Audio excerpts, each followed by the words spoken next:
This is DBrief, brought to you by the Australian Industry Group. Welcome to DBrief, the podcast where we explain policy to industry and industry to policymakers. I'm Louise McGrath, and today I'm joined by Jeff Wilson, our Head of Research and Economics. Hi, Louise. Jeff, the 2026-2027 budget was released this week, and we're still a bit high on the adrenaline, lack of sleep, lack of hydration. But anyway, so we're still digesting it. We'll sort of get into it at this episode. But this episode is also really about a story that started nearly a year ago. In August 2025, Treasurer Jim Chalmers invited businesses, unions, civil society and economists to an economic reform roundtable at Parliament House. 3 days, 3 big themes: resilience, productivity, budget sustainability. Our chief executive, Innes Willox, was at the table, and Jeff, I and the policy team armed him with around 43 detailed recommendations. So today we'll work through what we asked for, what has happened since, and in particular, what the budget this week has locked in or left on the table. But Jeff, just remind us, what were the sort of big conversations at the as we call it? At the economic reform roundtables, it was kind of a budget ago, Louise. So after last year's budget, the Treasurer, there was a big question about productivity in Australia, which has been very, very poor since the pandemic. And that causes problems for industry, problems for households, problems for the budget. So what could we do about this? And the roundtable got together lots of different stakeholders, business, unions, civil society, to work through some of these things. There was a lot of stuff in there, but particularly for us here, one of the big questions was, I wouldn't use the phrase red tape, but the way that regulation gets done is that if a regulation has an objective, there are still more and less burdensome ways to achieve that objective. And there's also ways that regulation constrains how businesses and industry can operate, their room to move, innovate, adapt, and be flexible. And so it kind of let 1,000 flowers bloom. And after the roundtable, different government agencies were all asked to say, could you suggest some ideas for how you could change your regulations? To kind of help unlock small productivity gains throughout the economy.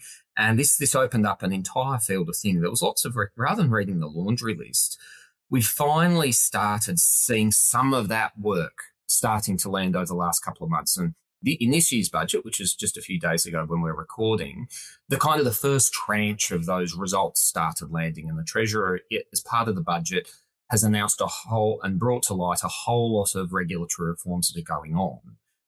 We'll go through some of those now, what we saw both announced on the budget night, the work that's been going on to those. But Louise, I'm going to start with probably the first one of you, because you admitted to me that this was something you've been thinking about for 10 years. But this is the Trusted Trader program. Not widely known if you're an exporter, but if you are, really key. Could you tell us about it? Yeah, so the Trusted Trader program is an authorised operator program. So authorised operators is a system around the world where those companies who can be trusted with cross-border trade, in terms of just they've proven themselves to be low risk, and that way they get sort of a fast track through our ports. More importantly, they get a phone call. They get someone they can call within Border Force if things go wrong. So they've got that contact. And there's a whole range of sort of other issues that reduce the regulatory burden for those trusted traders. And that number was sort of capped, and we wanted to expand it. And Innes tells me that when he was at the round table and he raised it, it was one of the first things he raised.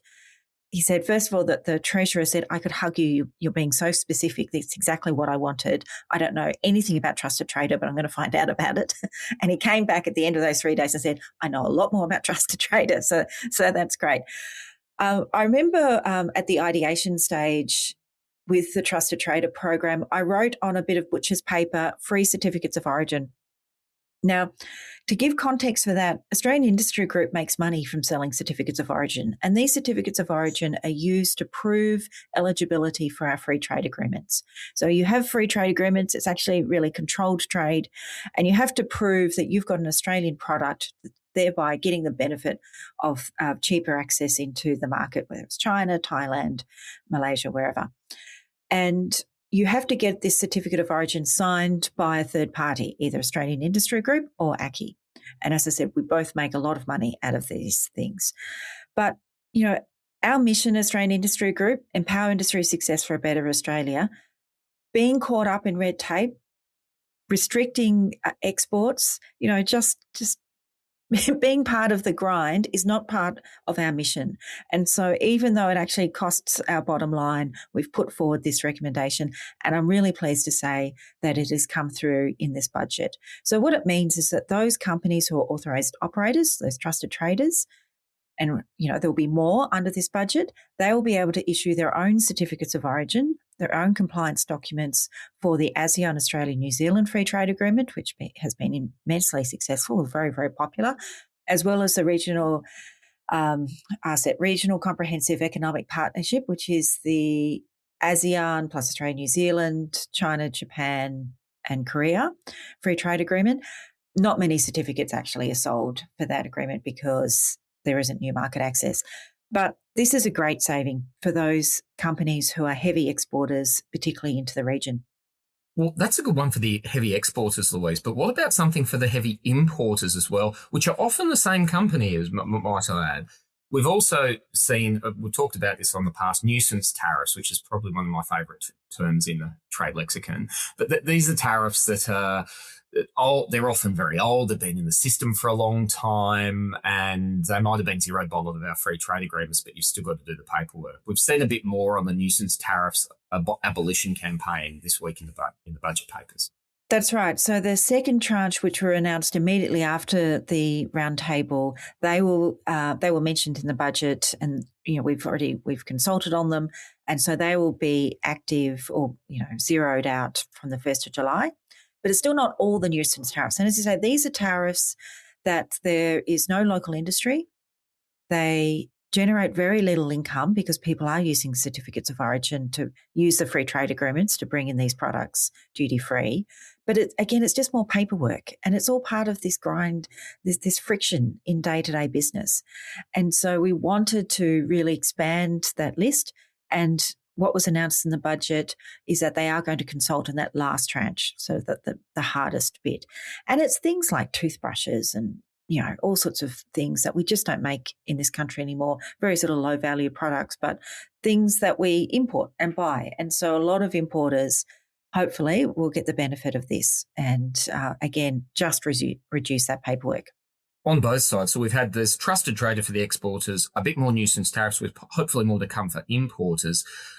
Something else, which is a trade digital element, Louise, which is the integrated cargo system. Now, I think if not many people knew about the trusted trader program, even fewer people would know what the ICS is. So you probably should explain, but this is something we've been working on for a while too. That's right. Well, I remember when the ICS was introduced over 20 years ago. So that's how old both I am and the ICS. And I remember at the time, I remember at the time that, it caused a lot of drama. Look, it is, as I said, over 20 years old. It supports $14 billion in annual revenue and millions of cargo movements. And a systems failure would have had severe national consequences. So we've asked the government to modernise it. I was hoping an announcement in this budget for significant investment, but while the government understands it is a priority and work's underway on a cargo reporting system, we're still at a discussion paper stage, looking at staging investment and all that sort of thing, and trying to understand what are the early harvest reforms that they can do. I think one of the challenges with ICS is that if you're a big trader, import and export, you've invested a lot of your IT systems around this legacy system. So any change is going to cost a lot of money. So ironically, the benefit will actually be those traders, 50% of exporters only have 3 or less transactions a year. So they would actually get the benefit because they're coming to it fresh, and it sort of, a new time. It's sort of a new day every time they use it. Whereas those regular users are sort of, while they can see the value in improving it, have also made huge investments. So it's not going to be an overnight fix. We will have to bring all of industry with us, but just think of what technology you've got that's 20 years old, that you still rely on and you still trust. I mean, it's not much. And it would, if we reformed it and updated it, it would give us so much more power and functionality over things like illicit tobacco that, we've done a lot of work on. And, the increase in these small packages from Temu and, peace shipping, all this sort of stuff is drowning the ICS. So we really need that investment soon. It's a bit like, I guess, for some, one of, when you've got an old phone that you get really used to and you finally, a telco says you can get a new iPhone or something, you finally go, what was I doing with that? You didn't think you needed a new one until you got it and you realised you were living in the Stone Ages, which is my way to segue to something else around electrical products. But this is, fortunately, we're really glad to see this language in the budget papers on Tuesday night, because this is something called the single economic market. We've talked about it a lot. At a high level, it basically says Australia is one country, we're one federation. Unless there's a good reason not to, we really should have a single set of regulations for all kinds of products. And there's hundreds and hundreds of examples where you could apply this single economic market principle to policy reform. But the one that we've probably gone off the front about first has been electrical products, Louise, which I think might stun a lot of people to know that despite having a standard electrical power system in Australia, we don't have a standard system of standards for electrical products across the Federation. But this has been one of the first areas where we can really see some traction with government on rolling this principle out. Yeah. That's right. Again, Innes tells a funny story that when he raised this at the roundtable, everyone was shocked. As you say, we have, our three-pronged electrical system. It's unique to Australia and New Zealand. Together, we are 2% of the market, and we should have a single economic market really with New Zealand as well, let alone the other states. But anyway, that's another argument. But across Australia and New Zealand, we have three regulatory systems, one in New Zealand, one in New South Wales, and one in the rest of Australia. And when Innes mentioned it, he was sitting next to the Treasurer of New South Wales who looked stunned and said, this is news to me. So I don't know who on earth in New South Wales is defending this system. The thing is, they all have exactly the same safety outcomes. So, in terms of being entrenched and defending an out-of-date system or a system that causes problems for business, the only justification could be to improve safety, but it doesn't even do that. What it does do is limit the number of choices consumers have. It also increases the price. So on this single economic market, there's a products issue, but also in the budget, there was a lot of announcements around mutual recognition of electricians, engineers, a single review of care workers, suitability, because, there's working with vulnerable people checks, all that sort of thing. That's piecemeal across not just the country, but also different sectors of the care economy. So if you're in childcare or you're in disability care or aged care, all different systems, we need one system because we know that people move across all those sectors. So I think, it will be tough. There is money to give to states just for doing what should be sensible. But, this is where we're at. And I think all the right language is there. It will just take, a push. It will just take that execution, both by federal government and the states, to actually make it happen. Yeah. Certainly, as someone who comes from Western Australia, my state has a long tradition right back to the original federation of asking to be paid by the Commonwealth to do something sensible. This gets to another one where the state dimension has been fairly marked, which is the reform of the National Construction Code and Building Standards. I mean, we've talked about this before. If you've read a newspaper in Australia and engaged with the questions of housing supply, the housing crisis, you will have heard of some of these arguments regarding the increasing complexity and cost and time and impact on productivity that different regimes for building houses and the products that go into them and all of that stuff, the amount of red and grey tape that you see in the construction industry. Louise, you've been deeply involved in some of that stuff as well, but fortunately, you got a bit of reform. We also got a bit of money lever involved in the budget on Tuesday night, which is, money talks, and this would be a great way to get this going. Could you tell us about the NCC reform? Yes, well, again, surely one of the most dangerous tasks would be getting in between state premiers and buckets of money. But it seems to be the only way we can get real action. We have a national construction code. Great. Is it applied equally across the country in each state? No.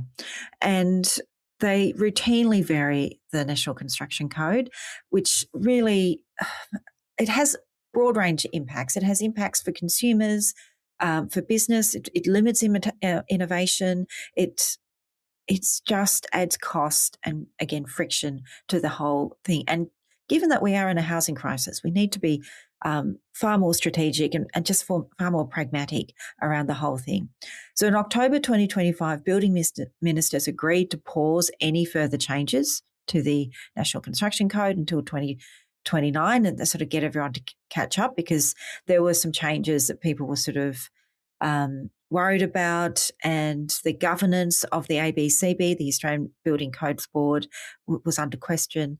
So there's a whole range of issues that sort of led to this quagmire. Treasury launched a modernisation project, which we've submitted into and contributed to the discussion, and have released an interim report with 5 reform directions, broadly in line with what we were hoping for, but essentially making the code easier to use, supporting a one national building market, stronger cost-benefit checks, because I think sometimes there was a lot of aspiration in some of these changes rather than thinking, what does this mean on the ground and for the consumer?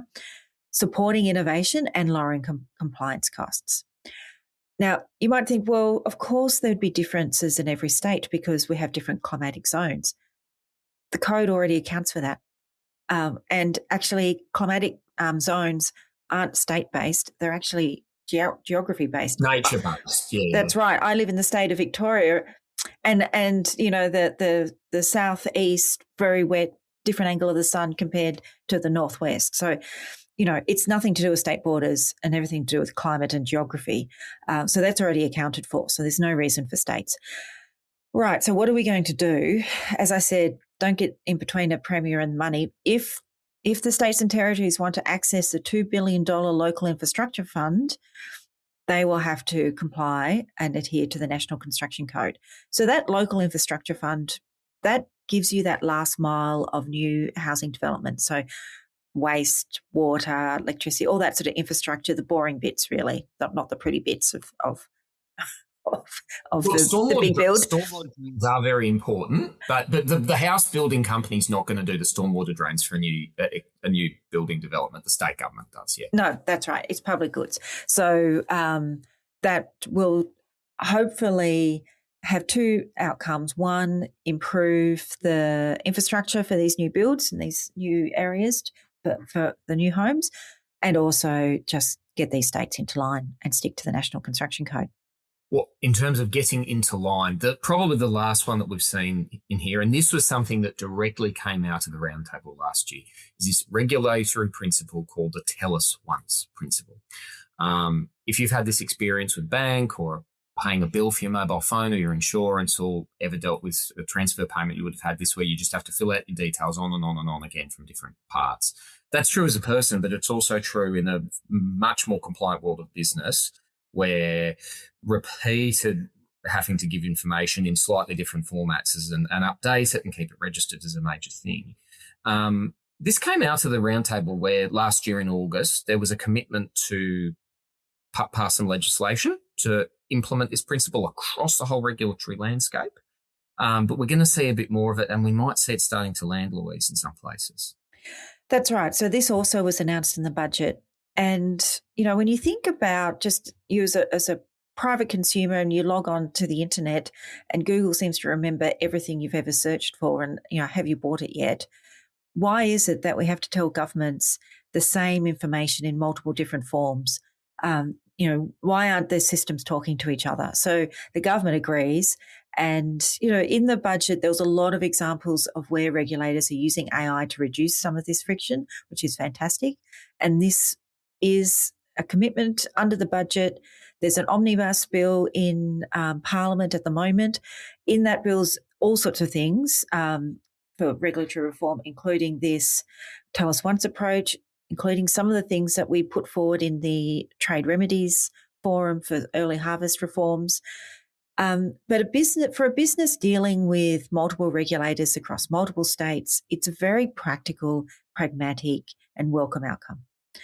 But Jeff, while we've sort of had some success in regulation, we also had a lot of asks in tax. So after the break, I'm going to talk to you about have we actually got what we wanted in our tax asks. You're listening to the DBrief podcast, brought to you by the Australian Industry Group.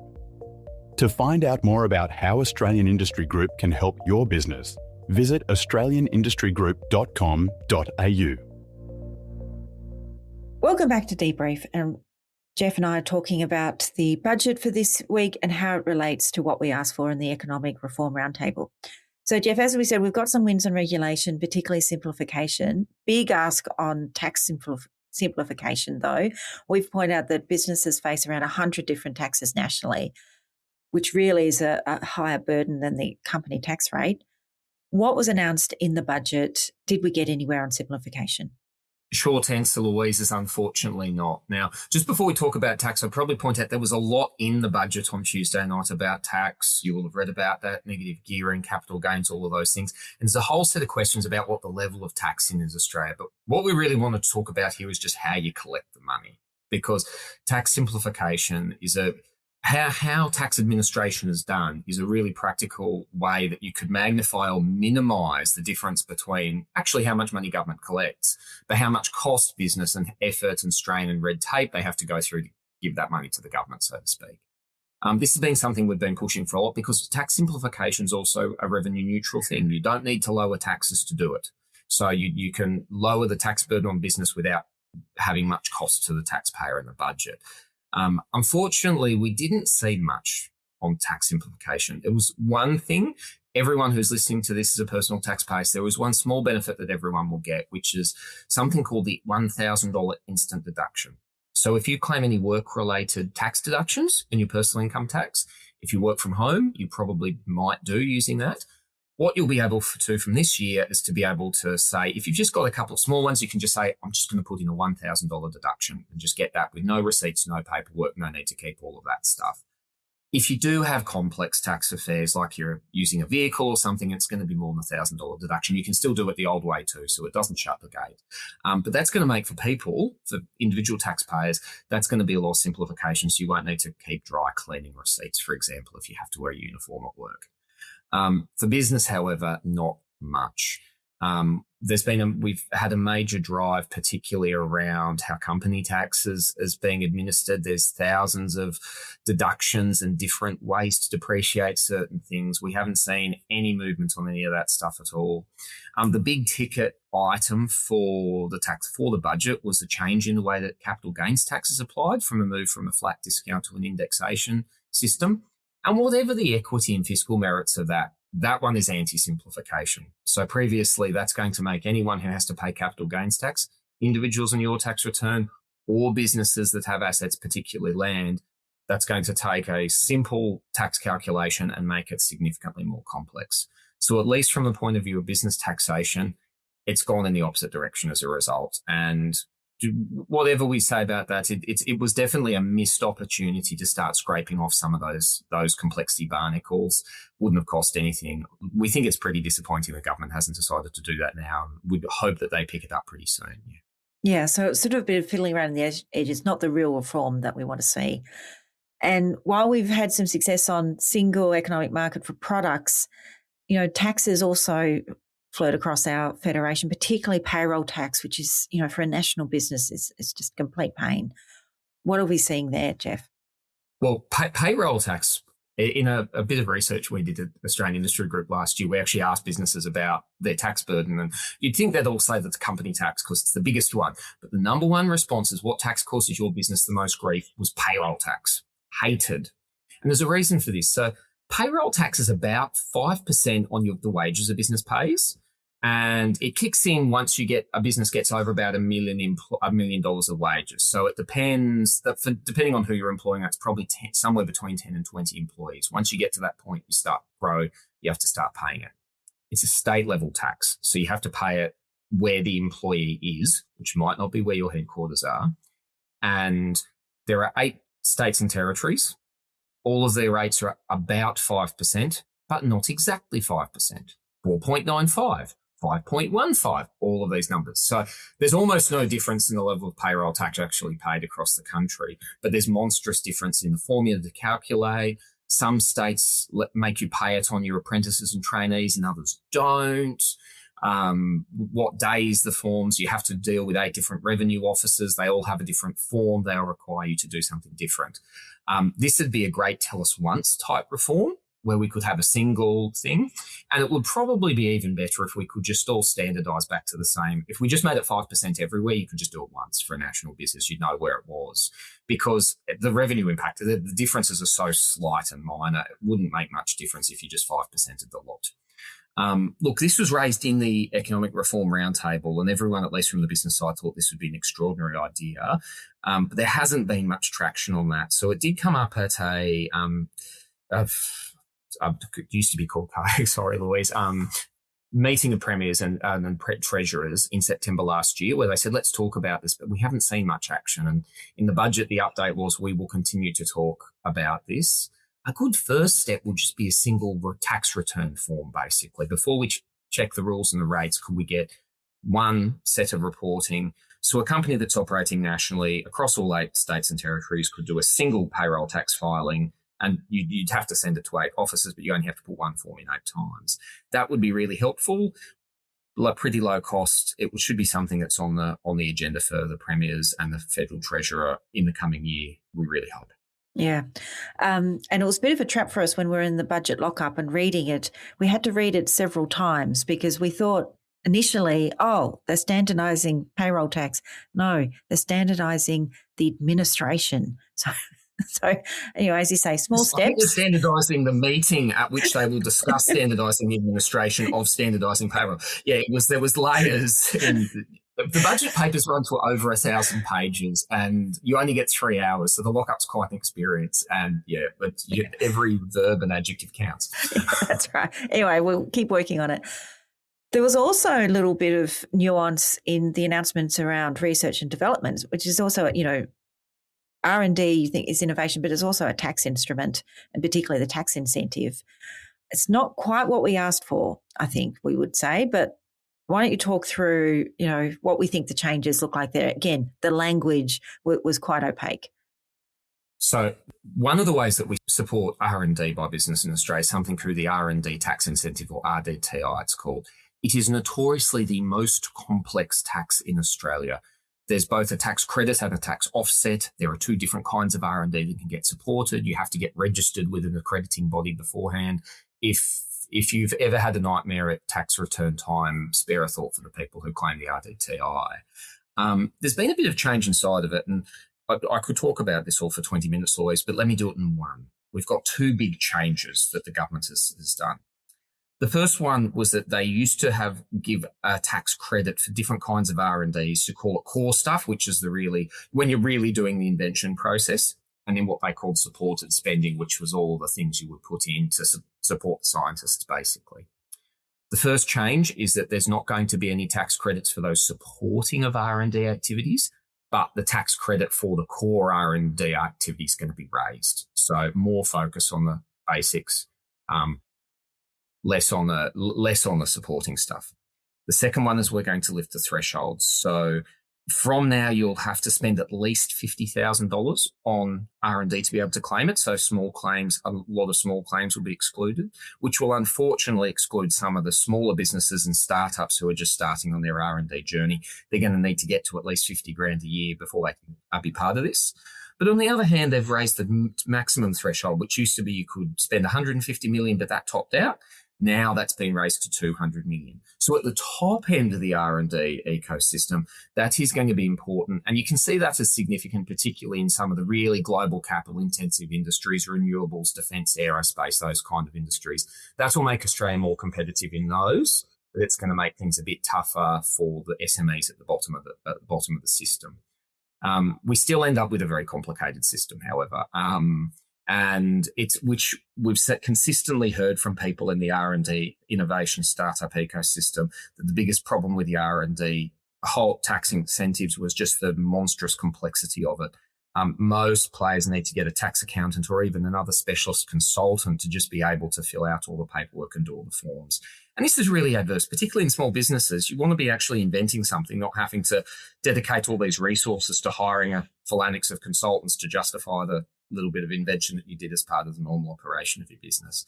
So again, this was one where there's an upside and a downside to the reforms, but overall it hasn't gotten any simpler, which is probably the main barrier to R&D in Australia at the moment. And those small research-intensive companies, who no longer meet that threshold are being forced to work with universities, which seems to be adding insult to injury. We did, however, have a little bit of a win in those changes. So when the government had been reviewing many of these things, there had been a proposal for that minimum threshold. The minimum spend to get into the R&D tax system would be go from $20,000 to $150,000. And in the budget, the government only raised it from $20,000 to $50,000. So while that effect is there, it's a big improvement over what was being countenanced a few months ago. Australian Industry Group, we've done some advocacy on that one, as some other groups had. So we think it is good that it didn't get raised any further as was initially proposed. And that's really good that governments and regulators have kind of listened to that feedback. There is still that concern around a startup that's doing that first bit of R&D they're ever going to have a go at. They've got to get to 50 grand in the first year or they're not in the system yet. And we think for a lot of startup businesses, year one might not. It's going to be you've got to go a bit down the journey till you get to that point. That's right. I mean, we certainly encourage supporting big, successful businesses. We don't want to pull back from them, but everyone started small, and we've got to remember that we've got to try to cushion that sort of valley of death that a lot of small R&D intensive businesses go through. All right. Well, thanks, Jeff. If we give ourselves a scorecard after nearly a year, with about 40 plus recommendations, we've seen clear action on about a dozen, partial progress on another half dozen, and silence on the rest. So I don't think it's not nothing. We're certainly getting there, but it's not enough, nowhere near enough. As Ines put it in the media release post the budget, there is little room for error between the short-term pressures of the energy crisis and our long-term need for structural repair. And I think that's what we'll be focused on. The roundtable opened the door, the budget walked partway through, but we need to push it wide open. We'll keep working throughout the year. Thanks for listening to DBrief. If you're an Australian Industry Group member, the full roundtable tracking table is available from the policy team. If you would like to see it, just email us at industry.policy@australianindustry.group.com.au. This will be released on Friday. That same day, Friday, Jeff, Ines and I will be doing a deeper dive on the budget in our post-budget webinar. Details on our website. It will also be released to members early next week. My name's Louise McGrath. I've been speaking with Jeff Wilson, and thanks very much, and we'll speak in 2 weeks. Thanks.